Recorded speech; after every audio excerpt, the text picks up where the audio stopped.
Our next recipient is an historic entry into the WVU Hall of Fame.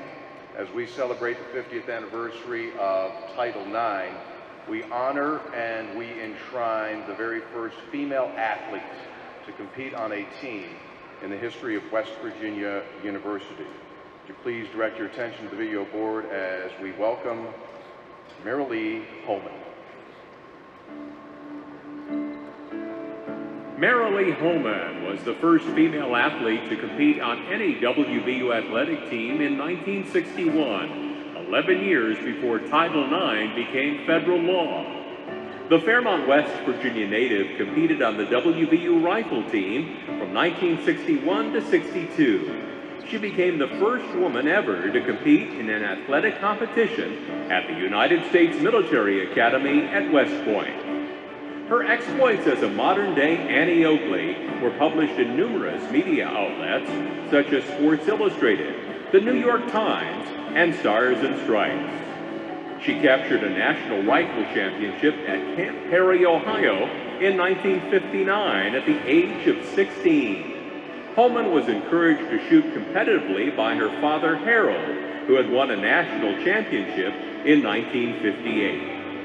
She was married to John Vesey of Fairmont, and they had one son, Chance, who received an appointment to the U.S. Military Academy in 1990. Hohmann died of cancer in 1986 at the age of 43. Please join us in a round of applause for 2022 inductee, Marilee Hohmann.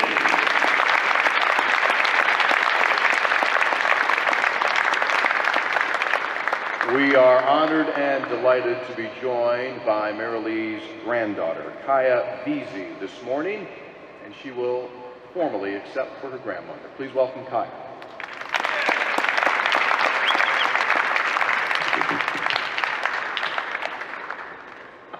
As Marilee Hohmann's granddaughter, and on behalf of the family, I would like to thank President Gee and Athletic Director Lyons and the Hall of Fame Committee for this prestigious honor.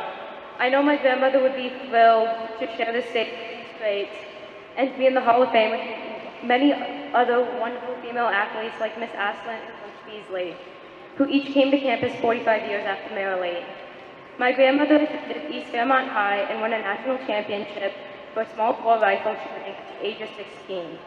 She was extremely successful in a male-dominated sport and quickly earning the nickname Annie Oakley, and she was a bit of a media darling. A mountaineer to her core, she enrolled at WVU.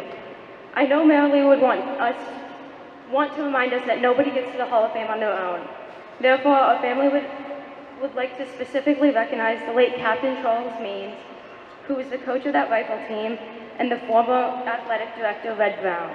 Freshmen were not eligible to compete in that era, and Marilee's freshman year at WVU, they won the national championship. There were 2 spots open on the team for Marilee's sophomore year, and both Captain Means and Director Brown took a calculated risk and supported Marilee's dreams to be on the team. To set the stage, my grandmother made one of the most successful teams on campus 11 years before Title IX. 5 years before the women's movement started in 1960, and 2 years before Dr. King's I Have a Dream speech. Marilee was well aware that she was breaking down a barrier for women at WVU in 1961. My grandmother earned the spot on the team, and she was consistently the 3rd or 4th best shooter. Her team went 13-2, including a win over Pitt. Yeah. Learning the sport from her father and shooting alongside her brother, George, for many years. George is here today. George, can you stand up?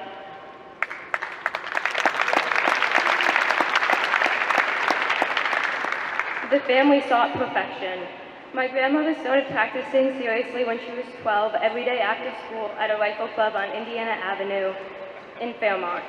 Perfection was the pursuit, and therefore it was standard for the Hohmanns to make their own ammunition. Store-bought bullets were manufactured with too much variability, and hand-loading your ammunition at the kitchen table brought the family together and ensured consistency in every round. After school, facilitating her dreams of others is what my grandmother went on to do. First as a high school teacher, and then a professor of speech and communications at Fairmont State. She invested in her students giving them confidence and skills they would use for a lifetime. While at Fairmont State, she helped a number of students get past their fear of public speaking, including a young Bill Stewart. As we all know, Coach Stewart left no doubt that he was an inspiring and confident speaker. If my grandmother were here today, I think she would want you to know that it's a great day to be a Mountaineer. The people of this state work hard, they're passionate about their craft, they care for one another, and they love this state. Marilee embodied all of those great qualities. She would encourage all of us to thank our parents, teachers, coaches, and our administrators that give us an opportunity to compete. Personally, I believe it's so cool that the first female athlete at a school whose mascot carries a musket was in a sport that rewards perfection. You either hit the target or you don't. Marilee left no doubt. She hit the target on the rifle range and in life. West Virginia University, thank you for this honor for my late grandmother, Marilee Hohmann.